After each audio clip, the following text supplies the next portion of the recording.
First, the girlfriend on trial for murder by stiletto. You feel blood in your hands. That is a horror of someone you love, and that I did it. She never testified in court, but now she's talking only to us about the secret that led to his finish. He had a shoe fetish. He would like for me to kind of step on him. Dressed to kill. Plus, the Craigslist con woman, promising a childless couple her baby that didn't exist, even faking the birth on the phone. How could they not have known that this was an absolute scam? The baby scam. And only in Hollywood.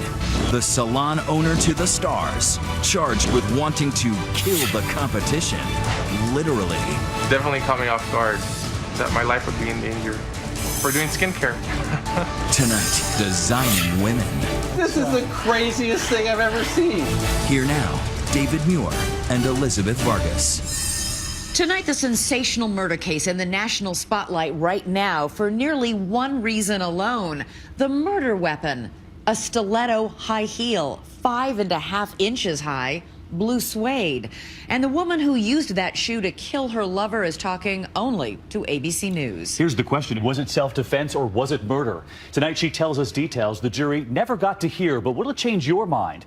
Here's ABC's Ryan Smith in Houston with the woman now without those stilettos. Was she dressed to kill? A woman accused of killing a man with her stiletto heel. Anna Trujillo is being held here, And testimony is still going on. Prosecutor Sarah Mickelson demonstrated to the jury. About 10 puncture wounds to the head. Houston has some crazy, crazy crime, and this is one of the craziest things that I think a lot of us have ever seen. In a town infamous for women who kill in crimes of passion. Andrea P. Yates, guilty. Clara L. Harris, guilty. Susan Lucille Wright, guilty. The proceedings in a Houston courtroom this week may have set a new standard for strangeness. When you hear of someone dying, especially a brutal death, they're being shot, they're stabbed, but no one ever thinks there's going to be a stiletto heel in the middle of it, right? Yes, who ever heard of assault by deadly footwear? The crime scene, a ritzy condo in this high-end high-rise, and the accused, a petite, soft-spoken mom looking at life in prison, telling her story exclusively to 2020. It's very surreal.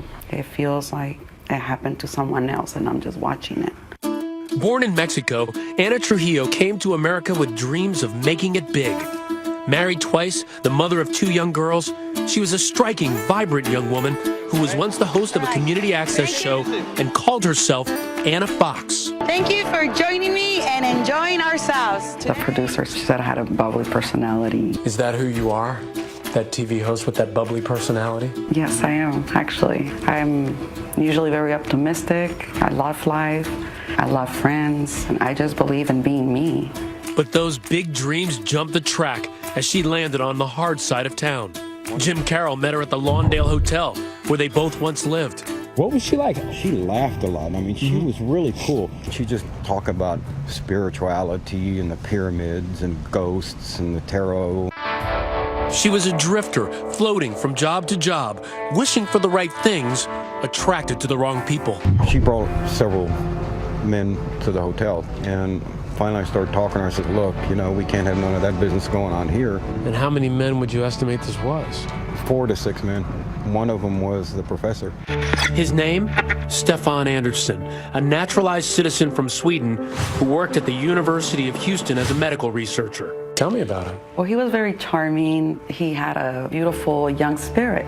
He was a professor, and that is really what attracted me. How did he treat you in the beginning? Oh, he was wonderful. In the beginning, it was all so carefree.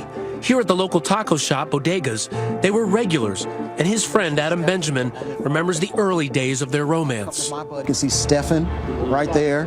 So what was Stefan's taste in women? Stefan liked attractive women in heels with nice legs, but he didn't have girlfriends or anything like that. Why do you think he felt so connected to Anna? She was a bad girl. It's the opposites attract. Within weeks, she'd moved on up to his deluxe apartment in the sky. You wanted to marry him. Yes. He wanted to marry you. Yes. It wasn't all about love. It was also about sex, kinky sex. Trujillo claims her man had a thing for shoes, and she was happy to oblige. What did he want you to do? He had a shoe fetish. He would like for me to kind of step on him. Step on him? Well, walk on him. He liked a little bit of pain. But just months after they met, that happily ever after began to wear thin. His drinking started concerning me. I didn't know what it was to be with, I say, an alcoholic. He drank a lot, but he didn't seem to be an angry drunk. He seemed like a troubled and gentle soul. A troubled soul who, according to Anna, had a hidden dark side. He was super sweet and nice, and all of a sudden, out of nowhere, he would just turn into this other person. He would just start accusing me of things. Like what? Why did you leave me? How come you didn't take me with you? What would you do when he did this? I would not provoke him. I would just be quiet. Did other people know about this side of him? Did other friends see him like this? He hid it really well. It was a hot summer night last June when Anna and Stefan go out for a night at Club 5015. They share a bottle of wine, chased by a few shots of tequila. In this case, a combustible mix. That place has live music on the weekends, and it gets really crowded, and it's a different crowd, and it's nice, and he liked it. He was feeling really good, and he was enjoying himself. Anna is dressed to kill in her 5.5-inch blue velvet stilettos. I had the huge high heels that he loved for me to wear. It made you happy to buy the stiletto that he liked. I had to be very careful because the shoes were so high. Surveillance videos at the restaurant paint a portrait of a good time girl. Take a look as she flirts with a stranger at the bar, then does a sexy chair dance. At first, she and Stefan seem to be having a great night out, but by the time she is ready to leave, he is not. I was going to leave early in the morning to go see my daughter. I wanted to leave, not stay out very long. He kept wanting to stay longer. That decision to go home is the spark, she says, that will ignite a firestorm. Still, the last images captured at the nightclub show Stefan calm as he leaves the bar with Anna. Was he wasted by the time you got to the cab? Yeah. As the cab pulls up, Rosemary Gomez was at the wheel, accompanied by her husband. I was just taking a pill like I normally do. As the couple approaches the cab, Reagan Cannon said Anna was loud and abusive. She tells him, go get a cab. No. In Anna's version of the story, it's Stefan who was getting aggressive. You say he starts getting agitated. I just remember him looking at me, angry. Angry from Anna's point of view, but not from the front seat, where Reagan Cannon has some advice for the shy professor. I said, are you a man or a mouse? Come on, dude. I said, what are you doing letting her talk to you like that? It is past 2 in the morning when the taxi drops them off at Dr. Anderson's pad. But you had a funny feeling that something was going to happen. He squeezed my hand and he said, no, I'll be okay. And I told him, I said, I just have a feeling something's going to happen. Look at these photos. Coming home from the bar, walking calmly to the elevator. It was the last time Anderson was seen alive, but Anna claims he was on the verge of a murderous rage.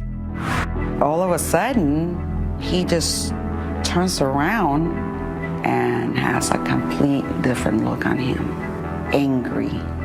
As the couple sets foot inside the apartment, her life was about to change irreversibly, and his about to end.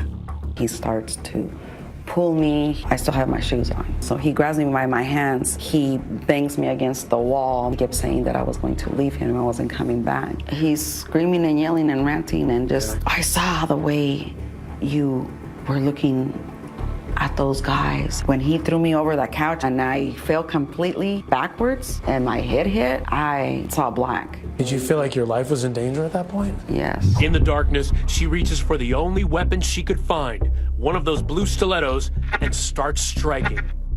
When I reach down to feel him and you feel blood in your hands,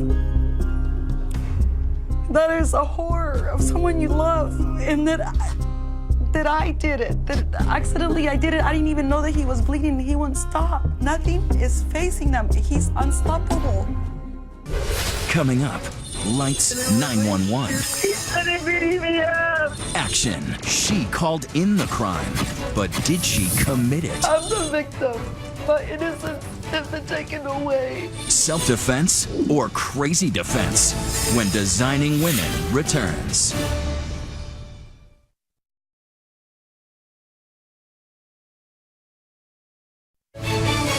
Ryan Smith continues with more of Designing Women. Are you reporting an assault, ma'am? Yes, he assaulted me. I hit him with my shoe and he's bleeding. He started beating me up. When Houston police received Anna Trujillo's desperate 911 call, they raced to her boyfriend's high-rise condo and walked into a slaughterhouse. The crime scene photos in this case were especially gruesome. The blood spatter, the victim still lying there. It was a tragedy, and it was horrible. The hallway was streaked with blood. The deceased, medical researcher Stephen Anderson, barely recognizable from more than 24 stab wounds to his head, face, and neck. All from the heel of Anna's blue velvet stilettos. Stephen's hair still stuck to the heel.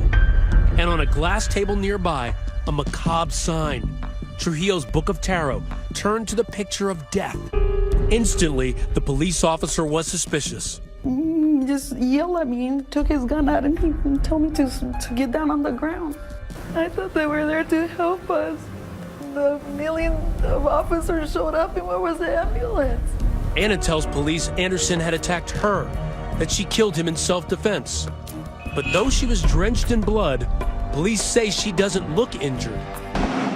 Police bring her in for questioning, and Anna gives a rambling, disjointed statement that includes little about the actual killing. It's a meandering sort of my life up till now 3-hour tape in which she talks about what actually happened the night of, very briefly. The cops have heard enough. They put her under arrest. You said you were such a fool. Why? They're blaming me. They're telling me that I killed him. I am not a murderer. She's booked, post bail, and is put under house arrest. But as the countdown to trial begins, Houston was riveted. The murder weapon is a 5.5-inch heel. Stabbing her boyfriend to death with And it was a bloody scene. Each day, new allegations surfaced about the violence in her past. Brian Goodney, a former friend, remembers a startling attack. Walk her to the door, turn around to open the door, and get hit on the back of the head with a candlestick. That was the last thing you remembered. She knocked me out. And remember the Lawndale Hotel where her friend Jim Carroll once lived? He told the most jaw-dropping tale of all. She told me that if anybody ever messed with her, she pulled her shoe off. She says, I'll get them with this. And it was a big stiletto heel. The trial began last week in a burst of lights, camera, and bravado. Unconfident? Do I look like I'm scared? From the beginning, prosecutors pull no punches, focusing the jury on that killer heel, really the star witness in this case. Over and over, they demonstrate the brutality of the crime. In trial, we saw an x-ray of the shoe. To the naked eye, it just looks like a cobalt blue stiletto high heel. But once you saw that x-ray, it looked like an ice hammer. He had 10 puncture wounds on his head, 15 to 20 around his neck, face, and arms. That is excessive for a lot of people. Excessive, what he was doing to me? He was enraged. He hit me on the head with my own shoe. Even though his case is far from a slam dunk, Anna's attorney, Jack Carroll, still seemed confident. Was Anna justified in her actions that night? What the evidence says. Whether she hit him once, hit him 25 times or 100 times, if she felt her life was in danger, the jury can't convict. To prove the case, Carroll had to convince the jury that Anderson flew into a violent rage at his apartment. These photos of Anna, taken 48 hours after the murder, show bruises, but it wasn't clear how or when she got them. The defense wanted to portray her as a victim and as someone who only did this because she had to. Remember that surveillance video from the apartment? The last images of Anderson alive? He seems calm and collected, but his blood alcohol is almost twice the legal limit. I think we've all seen people that drink a lot and, act one way in public and they go home and they act a different way. Anna was alone in Stefan Anderson's apartment and he went off the deep end. Did the mild-mannered professor attack his girlfriend in a drunken, jealous rage? She talked about being smothered at one point and then he was grabbing her. That's when she started hitting him with the shoe. But it's the murder weapon itself, that $29 stiletto shoe, that could come to Anna's rescue. It's not a gun. It's not a knife. It's not the typical thing someone would use to kill someone. So that could help the defense in saying she just grabbed whatever she could. With the evidence mounting against her, Anna is thinking about taking the stand. Are you confident enough that the confession that I did on tape is enough? If I put you on the stand, then they can go ahead and, ask you about certain things in your life that may have happened. But at the last minute, she decides it's too risky. And with her fate hanging in the balance, Anna prepares her daughter, Sienna, for the possibility that she may be heading to prison. We have to be prepared for what's to come. They might have a conviction. I just want to tell you that I love you very much. It's gonna be fine. You'll worry too. On the morning of April 6th, the sun rose over a perfect spring day in Houston. Closing arguments in the Trujillo case were about to begin. It won't be until your just verdict that she ceases to be the stiletto stabber, and she will then forever be Anna Trujillo, murderer. But the defense argued that she was fighting for her life. As long as she reasonably fears the threat of serious bodily injury or death, she's justified.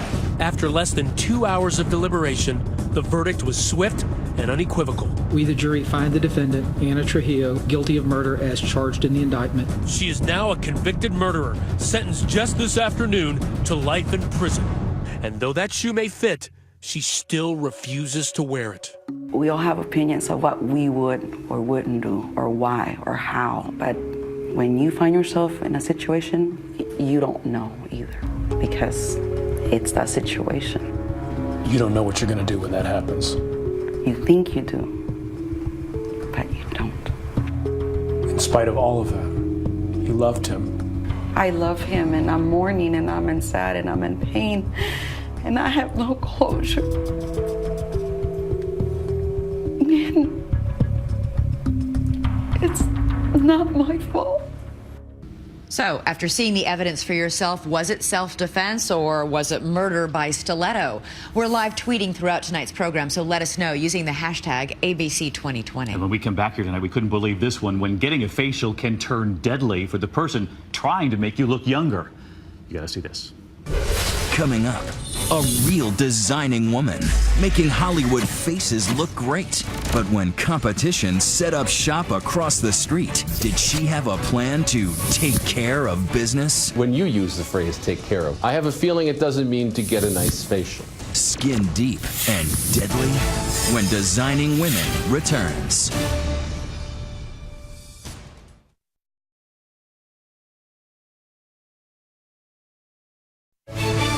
Designing Women continues. Now Chris Connolly with If Looks Could Kill. Before life as an upscale facialist, Dawn DeLuise, no, not Dom DeLuise, Dawn DeLuise, left the sleepy Florida bayou in hopes of becoming an LA model, nylon and lacing it coquettishly for Fredericks of Hollywood's way risque lingerie catalog, semi-undressed for success. But rather than trying to live on her looks, she studied accounting and figured she ought to live on the looks of others. As an esthetician, she developed a client list alleged to include Jennifer Aniston and Nicki Minaj. Only now she's sporting the latest in jail wear. No one ever said blue is the new black. The 55-year-old DeLuise was now world famous. The elite esthetician arraigned on solicitation of murder charges, facing a possible 9 years in prison. Talk about losing face. I'm not real familiar with what a facial is, but I imagine it has to do with somehow making your face better. I don't know. In West Hollywood, by order of the city council, it is illegal to declaw a cat. But what you do to your own body is your business. and theirs. The beauty industry is extremely competitive. For cosmetic surgery, for hairstyling, for skincare, for a mani, a pedi, or a Brazilian, celebrities are willing to pay through the nose, and the battle for them is fierce. Ask the man who cut Madonna's hair, and Pamela Anderson's, and John Bon Jovi's. I open my salon here, you open across the street, you have violated me in a very, very serious way. I would walk across the street and I would say, listen, are you, excuse my French, but are you out of your mind? Yet law enforcement doesn't get much esthetician on esthetician crime. So when the proprietress of Skin Refinery appears to be at the center of an alleged plot to whack the guy next door, Gabriel Suarez, who runs Smooth Cheeks, it's unusual. It almost seems surreal. How surreal? LA County Sheriff's Department is still peeling the mask. In 18 years, you've never seen anything like this? No. It starts out with an alleged victim who turns out to be a suspect victim. And then a witness who, in your mind, turns out to be suspect. It was a friend of his who asked Detective McCauley if he'd speak to DeLuise, who'd been operating Skin Refinery at this address for years. Among her offerings was something called a galvanic facial, a favorite of her then friend and client, Edward Feinstein. They put a mask over your face. It's a little bit of a Hannibal Lecter mask. If you saw it, it's a little overwhelming. Over the years, DeLuise and her business had been talked up in a few glossy magazine beauty roundups and in the tabloids. Dawn had a public spat with Nicki Minaj. It was all over the news. When Detective McCauley phoned her, DeLuise said her tires had been slashed recently and that she was being cyber-stalked, harassed online.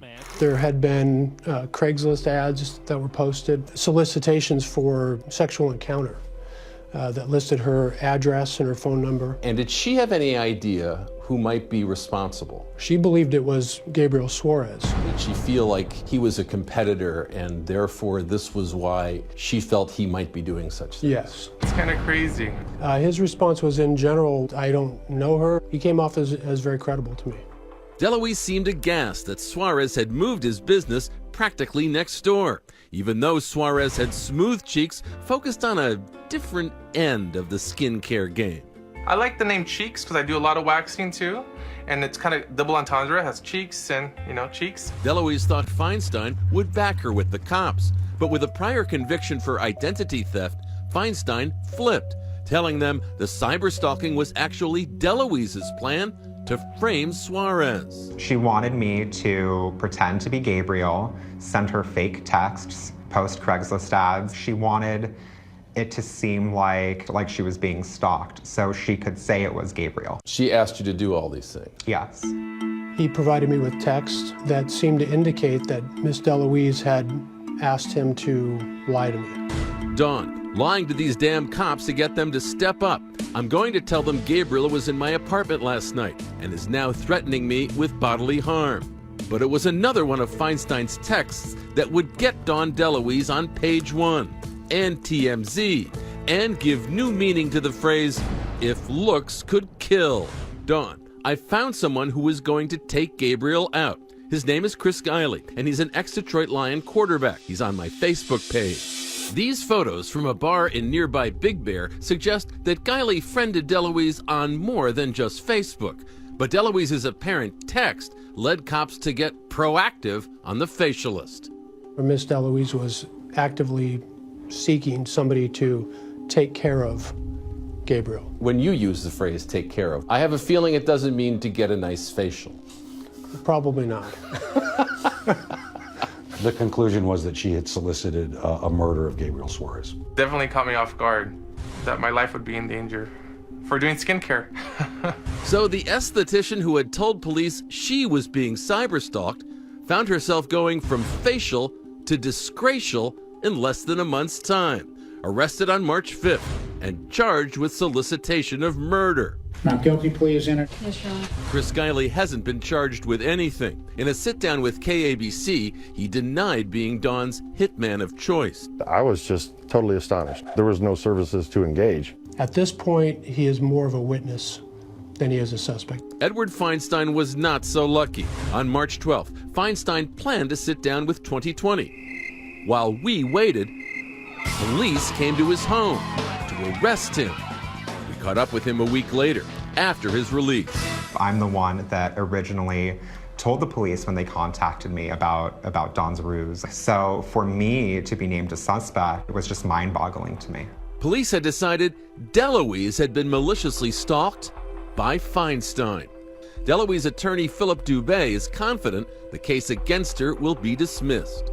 It's absolutely ridiculous. For now, the case lies in the mountain of evidence, 220 gigs worth, on Detective McCauley's DeLuise hard drive. Do you feel confident at this point in your investigation that you know who did what to whom? No. I'm so relieved to hear you say that. This is the craziest thing I've ever seen. It is. The only ones not laughing are Gabriel Suarez, still trying to imagine why someone might want him exfoliated permanently, and Dawn DeLuise, still sitting in stir after a competitor got under her skin. Coming up, the designing woman who scammed a childless couple. She had the baby bump, the labor pains, even the baby pictures. What she didn't have was a baby. It was all a lie. It was all a lie. When Designing Women returns.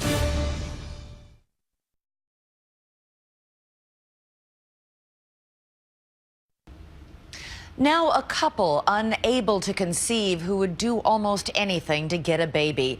And the designing woman who preyed on their desperation. Rena Ninan has the baby scam.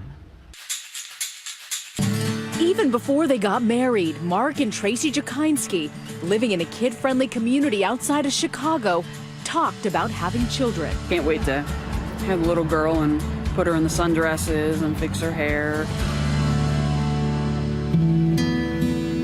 But Tracy was unable to conceive, and going through adoption agencies can be an ordeal. It takes so long and it's so expensive. So the Jakinskis decided to write a heartfelt ad on Craigslist. We want a child more than anything in the world. We are not rich, but we can give that child anything or everything they may need. It's a growing trend, wannabe parents going online to adopt a child. Legal? Yes. Guaranteed? No. Finally, the Jakinskis get the answer they've been waiting for from a pregnant mom almost 1,000 miles away in North Carolina. She knew that she couldn't take care of this baby. Heather Taylor lives in this trailer and is struggling to make ends meet. She's willing to give Mark and Tracy her baby. So it's time to go shopping. We got a few of the items and all the equipment and whatever else the baby needed here. The local Babies R Us wasn't the only place the Jakinskis were dropping cash. Naturally, during the pregnancy, there were some financial expenses that she said she needed money for. And we didn't hesitate. I mean, you know, we want to keep her healthy. She's carrying our adopted baby. Weeks later, Heather unexpectedly goes into labor. Tracy is actually on the phone as Heather rushes to the hospital. She's having a C-section, and I'm on the phone with her in the delivery room. I mean, you could hear, like, the heart rate and everything.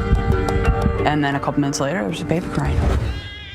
Oh my gosh, Tracy, it's a girl. I love Mommy. Is that the one that says, Daddy loves me? Yeah, Daddy's sweetheart. Did you give the baby a name? We did. Anna Rosemary. Anna Rosemary. Yeah.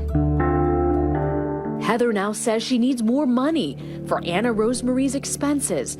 The total tab now around $1,500. Diapers, formula. I said, as long as it's for the baby, yeah, I don't have a problem we with it. Don't hesitate. And then Heather sends you this. Yeah, that's when we pretty much lost it. We're just in awe, you know, we're just, oh my gosh, this is real. That's our baby. Love the wrinkles on the back. Now they're just anxiously waiting for Heather to come from North Carolina to Chicago to drop off little Anna. But where was she?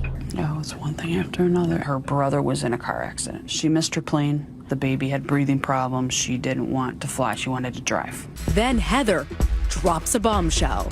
She's changed her mind that her mom was going to help out, that she would be able to afford to keep our Anna. Devastated and now suspicious, Tracy goes back to Craigslist and contacts other couples, wondering, is this a scam? Sure enough, she hears from a woman named Nicole, who says Heather was giving birth to her baby too. I lost it. I'm like, oh my gosh, this isn't real. No, it wasn't real. The pregnancy, the sounds of a newborn crying in the hospital room, those photos, all part of an elaborate and heartless scheme. There was never a baby. And it was all a lie. It was all a lie. Detective David Flynn from the Pitt County Sheriff's Department says Nicole, the North Carolina victim, got these photos as proof of Heather's fake pregnancy. So she's pretending here to be pregnant. That's correct. I'm not sure what she used to make her belly bigger. Nicole declined our request for an interview, but she did tell our affiliate how far Heather took the con job. She was faking contraction, and she would keep going with it. She'd say, well, now how long was this one? How long was that one? So who is Heather really? Well, she's no stranger to the law, arrested for writing bad checks and identity theft. Speaking with Heather Taylor's family, she's had a long history of making up stories. And we told her, so if you can start paying us back every month some of the money, I won't press charges. But just like the baby, the refund was never delivered. I said, you're full of it, we're done. I said, you'll be hearing from the detective. How could these couples not have known? Heather was very convincing in her story. She provided a lot of specific details that lend a lot of credence to the lie. Why was she doing this elaborate hoax? It feels like she wanted to live a different life, or maybe enjoy the fantasy and the attention. And attention she got. Authorities say the suspect solicited people on Craigslist claiming to be pregnant and needing money. She was arrested and charged with a felony. She was given 36 months supervised probation, and she had to seek mental treatment. She was also ordered to pay restitution. I guess it really isn't even the money that hurts the most. The emotional toll that this took on them, you really can't repay them for that. How could you be so cruel and mean and deceitful to do this to somebody? I was just heartbroken. It's like the baby died almost, or right. Were you mourning? Oh gosh, for months. Our little Anna would be a year old. Despite their awful experience, the Jakinskis haven't abandoned their dream of parenthood. Soon, they hope to start fostering to eventually adopt a child. And you believe in your heart it's definitely going to happen? Yes, there's no doubt in my mind. That baby's going to have nothing but the best. We wish that couple well, but let us know on Twitter, do you think adopting on Craigslist or anywhere online should be legal in the first place? Tweet me, use the hashtag ABC2020, and Elizabeth and I will be right back. Coming up, an ex-stripper with a taste for sugar daddies. Did she go gold digging with a hammer to the head? This is the Addams Family. This is stranger than Jodi Arias. When Designing Women returns.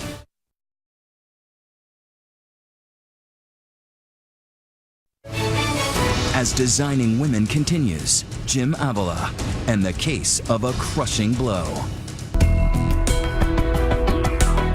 Phoenix, Arizona, the Valley of the Sun, where hot asphalt bakes human tempers, delivering simmering trials and raven-haired killers.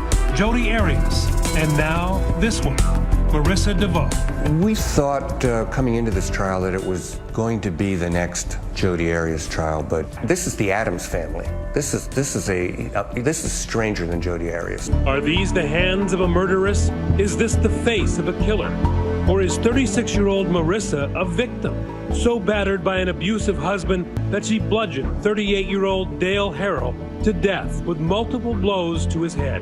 The 36-year-old Gilbert woman claimed she was a victim of abuse, but the prosecution is telling a different story. Marissa DeVoe could face the death penalty. Killer or victim? The puzzle that has stumped Phoenix, Arizona since January of 2009. From the beginning, just hours after the bloody attack that splattered the couple's master bedroom from floor to ceiling, Marissa DeVoe tells a story of constant abuse, verbal and physical. How did he hit you? With his fist. Okay, and where was he hitting on your body? On my temple. And he just kept hitting me constantly. Marissa even stands to show police how she says her husband of 15 years raped her on the night of the attack, choking her before forcing her on the bed against her will. So you came home, you want to have sex, and he got mad. You wake up, he's raping you. Hands around your neck. He likes that. He likes it because he can hold right here. At times, crying at appropriate times, seeming completely distraught, and yet at other times, she was smiling in an uncomfortable way that a seasoned detective would probably look at and at the very least find odd. For police, it was an odd story and an odd victim. Dale and Marissa had met as teens in their hometown of Lake Havasu, Arizona, a party town known for outrageous spring breaks. They met up again years later in their 20s in Phoenix. By then, Marissa had a baby. She was a stripper, and according to her former friend and nanny, Amy Dewey, an opportunistic Marissa saw Dale as a catch. What was the attraction? I think that she saw a man who had just graduated from refrigeration school and had the potential to make money. It was always about the money. Amy lived with Marissa and Dale for a time in Phoenix before their marriage. Was there any sense that Dale was violent in any way? No. She would come home and try to pick a fight with him or try to provoke him, and he would just tell her, I'm not going to fight with you. I love you. Let's work this out. Then came the day Amy was fired after a chilling conversation. If true, it would foreshadow a future grisly murder. She came to me and said, Dale is dreaming about having sex with you. I don't think that's appropriate. I'm concerned for your safety.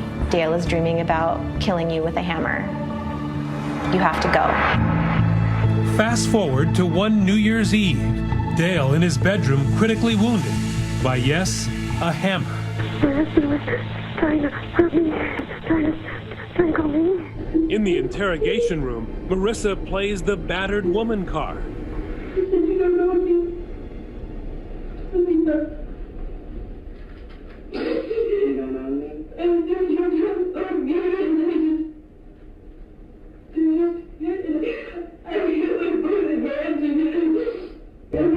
But police do not buy her sob story, and prosecutors don't think a jury will either. Opening statements today in the case of a woman accused of killing her own husband. The real motive for that tool-time thrashing, they say, was a big fat payday. Marissa's a woman who likes money. But more than that, she likes easy money. Prosecutors show the crime scene in vivid detail, displaying Dale's deadly injuries. Arizona Republic writer Michael Kiefer is in the courtroom. You know, she put a fist-sized hole in the side of his skull. Then the prosecution begins to reveal a secret life that Marissa never spoke of. A past that includes working that pole at a strip club. The risky behavior, the boyfriend, the stripping. You get a picture of someone who doesn't have rules. Living on the edge. Yeah. One of those lovers, Alan Flores, loaded with cash. They met on a website for rich men called SeekingArrangement.com, the so-called elite sugar daddy dating website. So you began having sex the first day you met? Correct. In return, he loans her more than $300,000, keeping meticulous track of every dime. To hear him tell it, she's going to pay it back any day now. This insurance money's going to come through. Don't worry about it. There it is. What prosecutors believe is the real motive for the murder. A big life insurance policy on Dale, earmarked to pay back her sugar daddy. A new insurance policy that was worth $1 million. It was not looking good for Marissa, but her defense had yet to start.